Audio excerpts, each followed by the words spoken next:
In this brand new series to TGS, we'll be taking a look at 10 top things. In this episode, we will be suggesting our 10 top Nintendo GameCube racing games you need to pay some serious attention to. If we've missed anything you love, let us know in the comment section below, because we may well just be lining up a follow-up 10.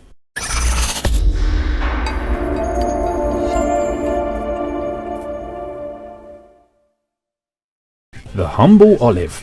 People harp on about how fucking great olives are, yet cautiously inviting an olive into your speak hole for the very first time, you'll swear blind a yak just took a shit on your tongue.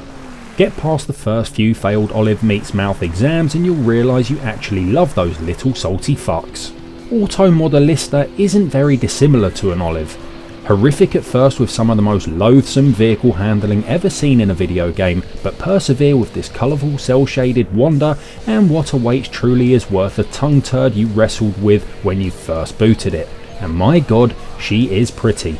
Touching down in 2003, this Capcom title has quite a lot of depth, with vehicle tuning, liveries, replays, a decent array of circuits and tons of official vehicles including Subaru, Nissan, Dodge, Ford, Honda and Mitsubishi. Only releasing for GameCube in North America and Japan, PAL region gamers, you'll have to scoot off and play it on PlayStation 2, or download it, or something.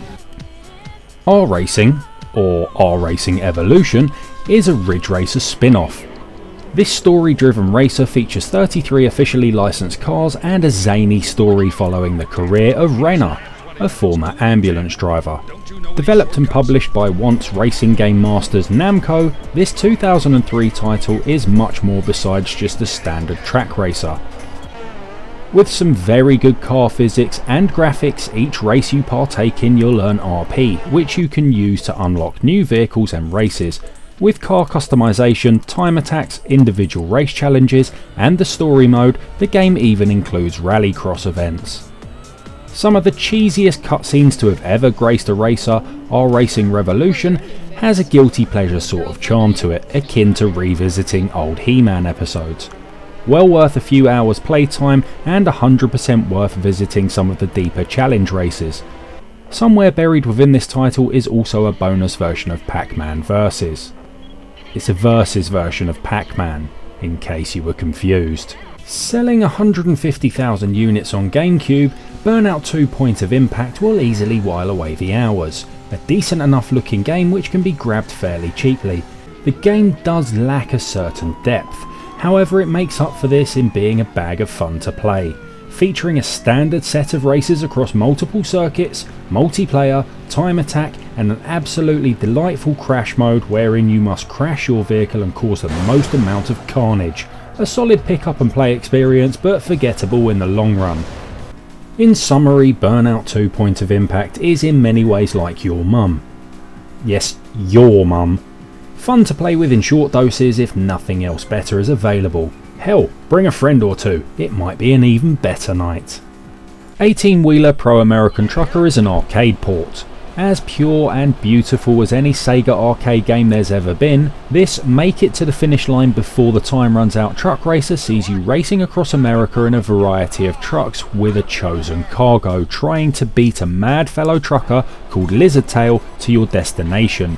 Gorgeous graphics and comical voice lines will egg you on whilst you try to hit bonus time-giving vans and slipstream other vehicles along your route. Also featuring a mini parking game, this short but classic title should be in every GameCube racing game collection. Whilst Crazy Taxi may be the more recognised arcade port of the time, we only had room for one Sega racer, and having first played this in an Ibiza arcade on a physical truck arcade cabinet, whilst very drunk, this gets the nostalgic nod from us.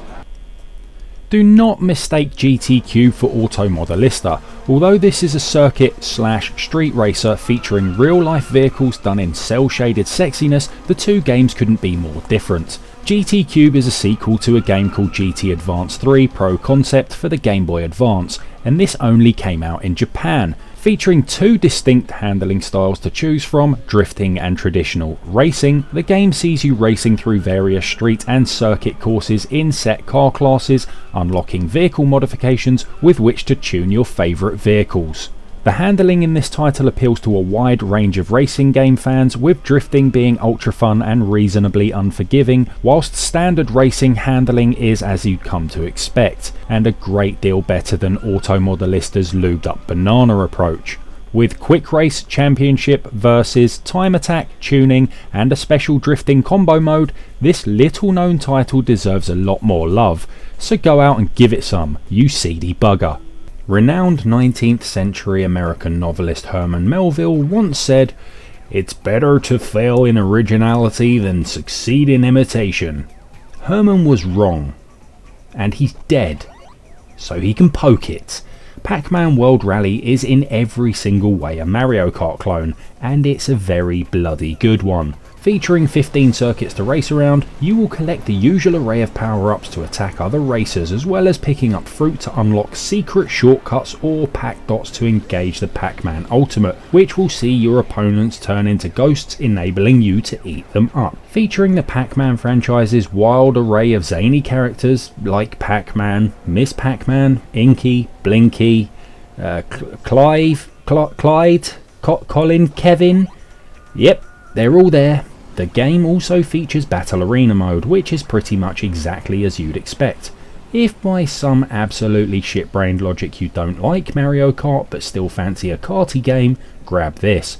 You'll probably hate it too, so I'd additionally seek fun counselling. Why are you even on YouTube?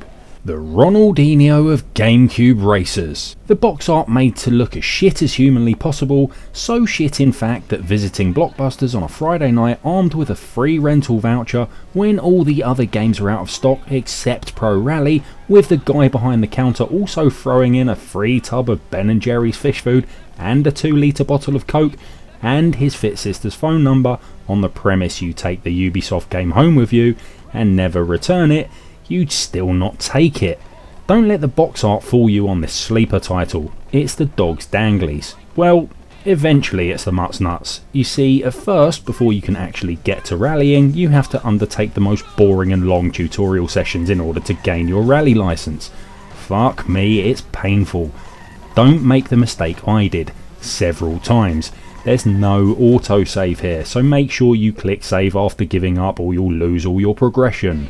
Once delving into the game proper, you'll find a buttery smooth rally game with dreamy arcade handling, 20 officially licensed vehicles, great terrain options, decent pace notes, a career mode, arcade mode, multiplayer, time trial with ghost mode and a mad 48 courses to race around. Metacritic scores on this puppy sit at 64 out of 100, which show that reviewers are stupid. So fuck reviewers. Reviewers suck. User reviews on Metacritic give Pro Rally 10 out of 10 though, showing it's fucking monumental. Wave Race Blue Storm is the follow-up to the best-selling Nintendo 64 title, Wave Race 64. This gorgeous jet ski racer was a GameCube launch title and set the graphical benchmarks for years to come. With some of the best water effects seen in gaming to that point, the game was not only a hardcore racing dream, but mix in a variety of stunts and you had a package which would see you were a busy gamer for a very long time.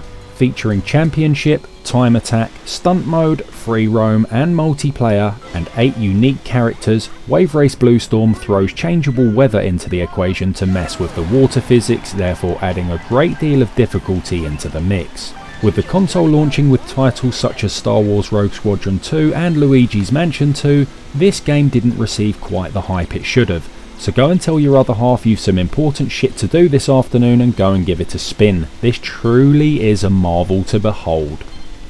Nintendo have always been kings of multiplayer gaming, and Mario Kart Double Dash stands head and shoulders above all else in terms of this in racing games on the system. Enabling both co-op or head-to-head, the game features a 2-character per kart system which brings for some delightful strategic gameplay throughout. Some say Double Dash is a terrible game, some say it's by far the greatest Mario Kart game to date. We're in the latter group here, and anyone disagreeing with that opinion will be smited with herpes. Featuring 50cc, 100cc and 150cc with 20 playable characters, the game brings 16 varied circuits designed to maximise the kart's drifting technique. Tracks have a plethora of power-ups dotted around and many have sneaky hidden shortcuts. Time trial and battle modes are both present here too, and the game allows for up to 16 player multiplayer for up to 8 consoles via local area network connection. If you've never played Mario Kart Double Dash, you're a very bad human. If you thought Mario Kart Double Dash was gonna be number 1 on this list, you were wrong, my friend. You couldn't have been more wrong than the time you thought it was okay to drop the C-bomb at your nephew's 6th birthday party. F-Zero GX is where it's at. Not only is it the best racing game on the Nintendo GameCube, it's also one of the greatest racing games ever made. The game is faster than a cocaine-fueled ferret being fired out of a lubed-up cannon. This anti-grav racer drips style from its very soul. Released in 2003, the same year Birmingham opened its Bullring shopping centre, F-Zero GX has gone on to be idolised by gamers worldwide, selling over 500,000 units, scoring 89 out of 100 on Metacritic, and is the first significant collaboration between Sega and Nintendo, whereas Birmingham's Bullring has gone on to be one of Britain's worst crime hotspots. Hooray for Brumtown. Featuring 20 circuits with up to 30 racers in any given race, mastering F-Zero GX will take time, but it's worth it. You will also be awarded with 6 F-Zero AX arcade tracks for your efforts. GX features a story mode too, for those who like that sort of thing, and it has multiplayer for you to battle it out with 3 friends, if you're one of those lucky people who are allowed more than one person around your house at a time. If you're particularly good at GX and have built up a rather lovely craft in the customization mode, you can take your GameCube memory card down to your local arcade and slip it into an AX machine and transfer them. But arcades barely exist anymore, and finding one with an F-Zero AX machine in it would be harder than finding a badger with 3 arseholes. And trust me, I've looked. So fuck you. So there it is, our 10 top Nintendo GameCube racers you should pay some love to. Let us know which of those games you've played and love and which you think stink. We'd also like to know if you think we've missed any important titles off our list so we can write them down and do another video, because it's easier than doing research. Thanks for watching, remember to hit subscribe and drop us a thumbs up. Until next time, see you later.